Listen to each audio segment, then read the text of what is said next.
దేవునికి సమస్త మహిమ కలుగునుగాక. వాక్యం వినుచున్న మిమ్మును దేవుడు బహుగా దీవించునుగాక. యేసయ్య పునరుద్ధానం చెందినప్పుడు జరిగిన కొన్ని సత్యాలు తెలుసుకుందాం. మగ్దలేని మరియా, యాకోబు తల్లి అయిన మరియా, సలోమియు ఆయనకు సుగంధ ద్రవ్యములను కొన్నారు. ఆదివారంన పెందలకడనే లేచి యేసయ్య సమాధి దగ్గరికి వచ్చారు. వారితో పాటు యోహన్నా కూడా ఉంది. ఈ స్త్రీలకు యేసయ్య అంటే ఎంత ప్రేమ! పాత రోజుల్లో ఒక చనిపోయిన శరీరాన్ని భద్రపరచాలంటే ఖరీదుతో కూడిన సుగంధ ద్రవ్యాలను మృతదేహానికి పూసేవారు. స్త్రీలైనా కూడా భయం లేకుండా ఆయన సమాధి దగ్గరికి వెళ్ళారు. శిష్యులు భయపడి పారిపోయారు. కానీ ఈ స్త్రీలు భయం లేకుండా యేసయ్య సమాధి దగ్గరికి వెళ్ళారు. ప్రేమలో భయం ఉండదు. అంతేకాదు, పరిపూర్ణ ప్రేమ భయంను వెళ్ళగొట్టును. సిలువలో యేసు మరణించేంత వరకు యేసయ్యను వెంబడించిన శిష్యుడు యోహాను మాత్రమే. మిగతా వారు యేసయ్యను పూర్తిగా వెంబడించలేక సత్యం కొరకు శ్రమలు వచ్చినప్పుడు నిలవలేక పారిపోయారు. అలాంటి పరిస్థితుల్లో ఈ స్త్రీలు యేసయ్య సమాధి దగ్గరికి వెళ్ళారు. సుగంధ ద్రవ్యాలను కొన్నారు. వాటి యొక్క మిశ్రమాన్ని సిద్ధపరచుకున్నారు. వారు ఇవన్నీ చేయడానికి కారణం యేసయ్య మీద వారికి ఉన్న ప్రేమ. వారు సమాధి ముందు ఉండిన రాయి దొరలింపబడుట చూసి లోపలికి వెళ్ళారు. కానీ ప్రభువైన యేసు దేహం వారికి కనబడలేదు. దేవదూతలు వారితో అంటున్నారు, సజీవుడైన వానిని మీరెందుకు మృతులలో వెదకుచున్నారు?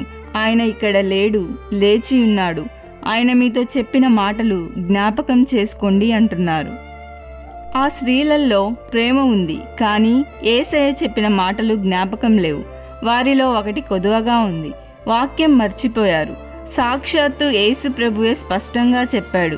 మత్తయి సువార్త 26:32 నేను లేచిన తర్వాత గలిలయకు వెళ్ళెదను అని. యేసయ్య చెప్పిన మాటలు వారు మర్చిపోయారు. ఆ స్త్రీలు సుగంధ ద్రవ్యములు తీసుకెళ్తున్నారంటే అది వారి యొక్క అవిశ్వాసాన్ని తెలియపరుస్తుంది. వారు యేసయ్య చెప్పిన మాట విశ్వసించి ఉంటే సుగంధ ద్రవ్యములు తీసుకెళ్లరు. ఇక్కడ సుగంధ ద్రవ్యములు ఏమి తెలియచేస్తున్నాయంటే వారు ఇంకా ప్రభువు మృతులలోనే ఉన్నాడనే వారి ఆలోచనను, అపనమ్మకాన్ని తెలియపరుస్తుంది. ఈ స్త్రీలు ప్రభువుతో ఉన్నవారే, ఆయనతో ఉండి ఆయన చేసిన అద్భుత కార్యములు చూసిన వారే. అయితే ప్రభువు మాటలు వారు జ్ఞాపకం ఉంచుకోలేదు, మర్చిపోయారు. కాబట్టే ఆయన మృతుడిగానే తలంచి ఆయన శరీరానికి సుగంధ ద్రవ్యములు పూయాలని వెళ్ళారు. ప్రభువు అంటే ప్రేమ ఉంది, కానీ ఆయన వాక్యం మర్చిపోయారు. దేవుని వాక్యం ఉన్నది ఉన్నట్టుగా నమ్మాలి, నమ్మి పాటించాలి. సమాధి దగ్గర ఆ స్త్రీలతో యేసయ్య చెప్పిన మాటలను జ్ఞాపకం చేసుకోండి అంటున్నారు. గలిలయలో ఉన్నప్పుడు మనుష్య కుమారుడు పాపిష్టులైన మనుషుల చేతికి అప్పగింపబడి సిలువ వేయబడి చనిపోయి 3వ దినంన లేచును అని ఆయన మీతో చెప్పిన మాట జ్ఞాపకం చేసుకోండి అంటున్నారు. వాక్యం వింటున్న ప్రియమైన దేవుని బిడ్డ, యేసయ్య మాటలు నీవు విశ్వసిస్తున్నావా? ఆయన ఈ భూమి మీద ఉన్నప్పుడు చెప్పిన మాటలను కూడా పరలోకంలో ఉన్న దూతలు ఎంతగా జ్ఞాపకం ఉంచుకున్నారు. ఆయన ఎక్కడ చెప్పాడు, ఏమి చెప్పాడు అన్నీ వాళ్ళు జ్ఞాపకం ఉంచుకున్నారు. మన జీవితాల్లో యేసయ్యను ప్రేమించడమే కాదు, ఆయన మాటలను జ్ఞాపకం చేసుకుని పాటించాలి. ఆయన మాటలు అంటే ఆయన వాక్యము. ఆయన గలిలయలో ఉన్నప్పుడు చెప్పాడని దేవదూతలు ఎంత బాగా గుర్తు చేస్తున్నారు. యేసయ్య శిలువ మరణానికి అప్పగింపబడక ముందుగానే చనిపోయి 3వ రోజు లేస్తాను అని ఆయన పునరుద్ధానం గురించి చెప్పాడు. ఆయన పలుమార్లు తన పునరుద్ధానం గురించి చెప్తూనే ఉన్నాడు. యోనా 3 రాత్రింబగళ్ళు తిమింగలం కడుపులో ఎలాగుండెనో అలాగే మనుష్య కుమారుడు 3 రాత్రింబవళ్ళు భూగర్భంలో ఉండును అని. అయితే స్త్రీలు కానీ శిష్యులు కానీ వారి మాటలను జ్ఞాపకం ఉంచుకోలేదు. మత్తయి సువార్త 28:11-15 ప్రకారం యేసయ్య పునరుద్ధానం చెందిన సత్యాన్ని కప్పిపుచ్చాలని ప్రధాన యాజకులు పెద్దలతో కలిసి ఆలోచన చేసి యేసయ్య సమాధికి కావలి ఉన్న వారికి చాలా ద్రవ్యము అనగా చాలానే డబ్బు ఇచ్చి క్రీస్తు సమాధి నుండి లేచిన సత్యాన్ని మీరు అబద్ధముగా వేరొక విధంగా ప్రచారం చేయాలని చెప్తారు. మేము నిద్రపోచుండగా అతని శిష్యులు రాత్రివేళ వచ్చి అతన్ని ఎత్తుకొని పోయారని చెప్పండి. ప్రధాన యాజకులు తమకు బోధించిన రీతిగా, తమకు నేర్పిన రీతిగా కావలివారు ప్రచారం చేశారు. యేసయ్య పునరుద్ధానం చెందిన ఆనాడే అబద్ధ ప్రచారం జరిగింది. యేసయ్య సమాధి నుండి లేపబడ్డానికి ముందు లాజరు సమాధి నుండి బయటకి వచ్చాడు. లాజర్ మాత్రమే కాదు, చనిపోయి బ్రతికిన వారు నాయీను విధవరాలి కుమారుడు యాయీరు కుమార్తెను ప్రభు బ్రతికించాడు. పేతురు చనిపోయిన దోర్కాను లేపాడు. ఇంకా పాత నిబంధనల్లో కూడా ఉన్నారు చనిపోయి బ్రతికినవారు. అయితే వీరందరూ చనిపోయి బ్రతకడానికి, యేసు చనిపోయి బ్రతకడానికి వ్యత్యాసం ఉంది. యేసయ్య చనిపోయి సమాధి నుండి లేపబడిన దాన్ని పునరుద్ధానం అంటారు. మిగతా వాళ్ళందరూ చనిపోయి బ్రతికిన అనుభవాన్ని పునరుజ్జీవం అని పిలుస్తారు.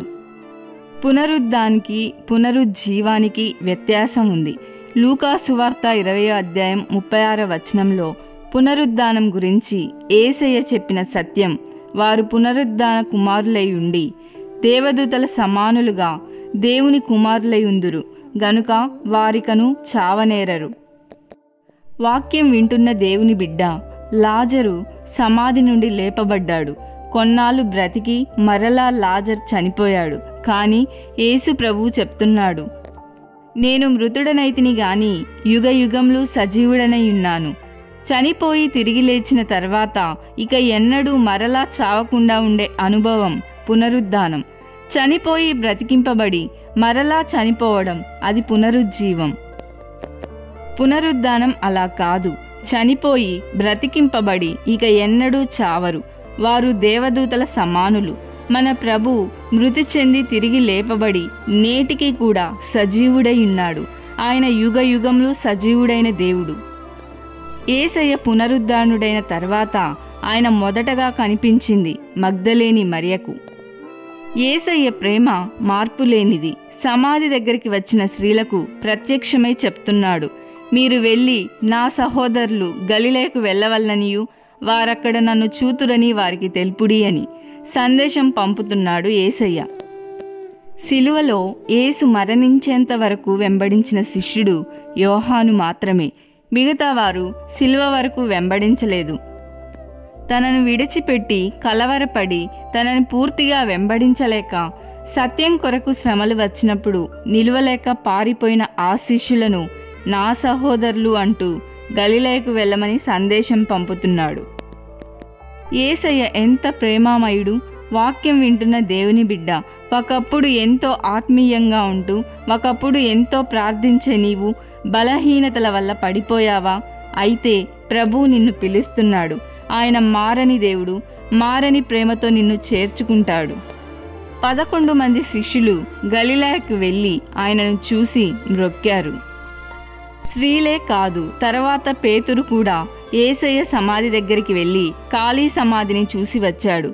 యేసు పునరుద్ధానం తర్వాత 40 దినములు తన్ను తాను శిష్యులకు ప్రత్యక్షపరుచుకొని ఆరోహణమయ్యాడు. నా తండ్రి వాగ్దానం చేసినది మీ మీదికి పంపుచున్నాను. మీరు పైనుండి శక్తి పొందు వరకు పట్టణంలో నిలిచియుండుమని వారితో చెప్పి బేతనియాలో చేతులెత్తి వారిని ఆశీర్వదించి వారిలో నుండి ప్రత్యేకింపబడి పరలోకమునకు ఆరోహణుడయ్యాడు యేసయ్య. వారు 10 దినములు కనిపెట్టిన తర్వాత పరిశుద్ధాత్మ అభిషేకం పొంది బూదిగంతముల వరకు వెళ్ళి సువార్తను ప్రకటించారు.